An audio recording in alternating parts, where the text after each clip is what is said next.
This logo, ये lines. मेरे को कोई गाली मत देना, मैं आ रहा हूँ। पर अगर किसी को कहीं बुरा लगा है तो मैंने ऊपर एक फीडबैक फॉर्म रखा है, जो भी आपको लगा बुरा आप उस पर लिख देना और उस फॉर्म को फोल्ड करके फिर अपनी गांड में डाल देना, ठीक है। ये फेस देख के मैं भी शायद तुम लोगों को कुछ याद आ रहा होगा।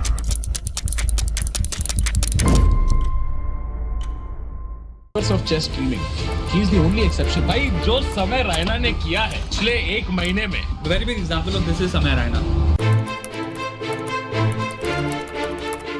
समय रैना ऑफिशियली एक स्टैंड अप कॉमेडियन है जो कि ज्यादातर अपने सरकास्टिक जोक्स और ट्रोल के लिए जाने जाते हैं। मेरा एक ऑब्जर्वेशन है कि जब हम लोग नींद में मूत रहे होते हैं ना, एक पॉइंट आता है जब हमको पता चल जाता है कि हम मूत रहे हैं, लेकिन मजा भी आ रहा है।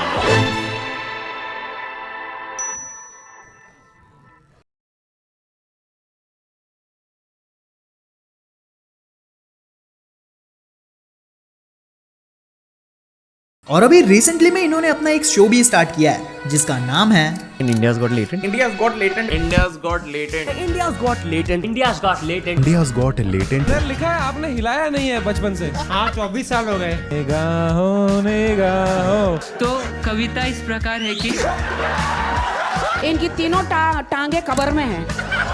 इसके पिछवाड़ा जो है उसमें लिंग डालना है हम लोग।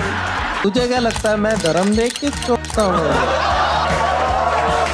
समय रैना, जो कि एक कॉमेडियन से लेकर एक यूट्यूब चेस स्ट्रीमर हुआ करते थे, लेकिन आज के टाइम पर ये एक सक्सेसफुल शो के जज बन चुके हैं। और आज के टाइम पर बोलो तो इंडिया के मेन स्पॉटलाइट इन्हीं पर है, क्योंकि जिसको देखो वही इंडियाज गॉट लेटेंट की बात कर रहा है। और यहाँ तक कि ये शो इतना सक्सेसफुल हो चुका है कि नेटफ्लिक्स और प्राइम वीडियोस जैसे बहुत से OTT प्लेटफॉर्म्स इन्हें करोड़ों रुपए का ऑफर कर रहे हैं अपने शो पर स्ट्रीम करने के लिए। लेकिन क्या सच में ये शो इतना हाइप डिजर्व करता है या फिर इसके पीछे का रीजन कुछ और ही है?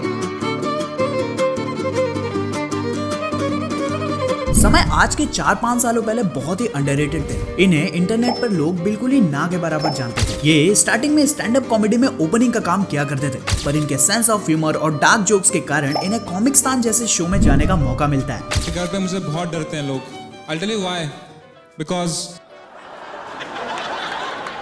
ये मेरी बहन थी। जब मैंने मेरे पापा को बताया, पापा देखो मैंने बहन के साथ क्या कर दिया, और बाप ने बोला ऐसी चीजें चलेगी नहीं तुम्हारी, तो फिर मैंने बताया बाप के साथ क्या किया। मैंने बाप के मसूड़े ही खींच लिए। जहां इन्होंने पहली बार एक ह्यूज ऑडियंस की नजर अपने आप पर स्टेबल की, और इतना ही नहीं बल्कि ये उस शो के सेकंड रनर अप भी रहे। और इतना होने के बाद इन्हें कई सारे यूट्यूबर्स ने जाना और इसी के साथ इन्हें अच्छी खासी पॉपुलैरिटी भी मिली। लेकिन कोविड पेंडेमिक के टाइम पर इन्हें बहुत ही बुरे दिनों का सामना करना पड़ा, क्योंकि इसका इफेक्ट इनके इनकम सोर्स पर पड़ा। इसीलिए इन्होंने यूट्यूब स्ट्रीमिंग और तन्मय भट्ट जैसे बिग क्रिएटर्स के साथ चेस मैच और गेमिंग करके बहुत सी ऑडियंस बनाई, जो कि इन्हें इनके गेमिंग और चेस के लिए नहीं देखने आ रही थी, बल्कि इनके डार्क जोक्स और फनी कमेंट्री को देखने आ रही थी। Welcome to India's Got Latent, एक अननेसेसरी रियलिटी शो। इस शो का कोई भी पॉइंट नहीं है, just like life. Show is crazy.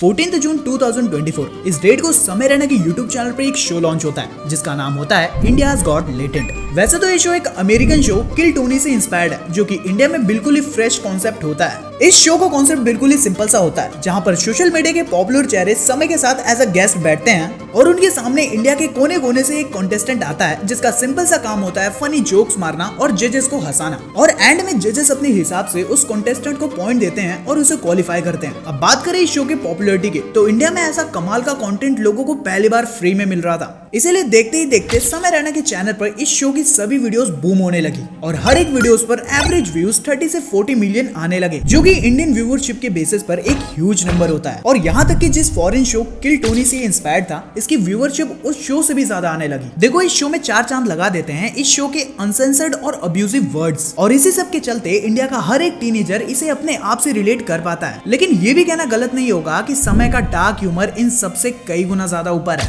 तुम लोगों ने कौन बनेगा करोड़पति देखा है? उसमें अमिताभ बच्चन पे कितना प्रेशर होता है, कभी सोचा है? अमिताभ बच्चन में जिगरा है भाई। तुम देखो कभी भी गरीब को ऐसा लगने देता कि वो दोनों ऐसे इतना उनमें वो डिफरेंस है पैसे का ना, वो कभी भी गरीब को होप देता है। अगर आप यहाँ से 1 करोड़ रुपए जीत के जाएं, तो इतनी धनराशि का क्या करेंगे आप?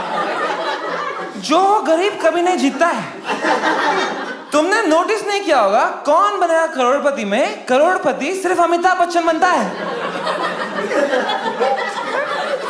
फिर भी हर हफ्ते आता है आज कौन बनेगा करोड़पति।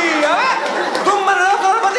और इनके इस अंदाज को लोग बहुत ही ज्यादा पसंद करते हैं, लेकिन लोगों के मन में इनकी एक गलत इमेज भी छपी है जो कि मे बी शायद इन्हें आगे जाके फेस करना पड़े, क्योंकि जिस ह्यूमर से इन्होंने 2018 और 2019 में अपने जोक्स को बोला था उनमें से कुछ चीजें ऐसी हैं जो कि लोगों को अनसेफ फील करा सकती हैं। अब देखो आज के टाइम पर जिस पर्सन को सपोर्ट करने के लिए उनके फैंस खड़े रहते हैं, आगे चलकर अगर गलती से भी वो पर्सन उस चीज को या फिर उस पोजीशन को डिजर्व कर लेता है तो यही फैंस उन्हें गिराने में लग जाते हैं और उनके मन में ये चलता है कि अब वो उनके जैसा नहीं रहा। इसका सबसे बड़ा एग्जांपल है एल्विश यादव। अब देखो मैं बस इतना ही बोलना चाहूंगा कि समय के लिए इंटरनेट आज के टाइम पर सेफ भी है और एक तरीके से अनसेफ भी, क्योंकि आज के टाइम पर ऑडियंस को सिर्फ एक छोटी सी चिंगारी चाहिए किसी के करियर को बर्बाद करने के लिए।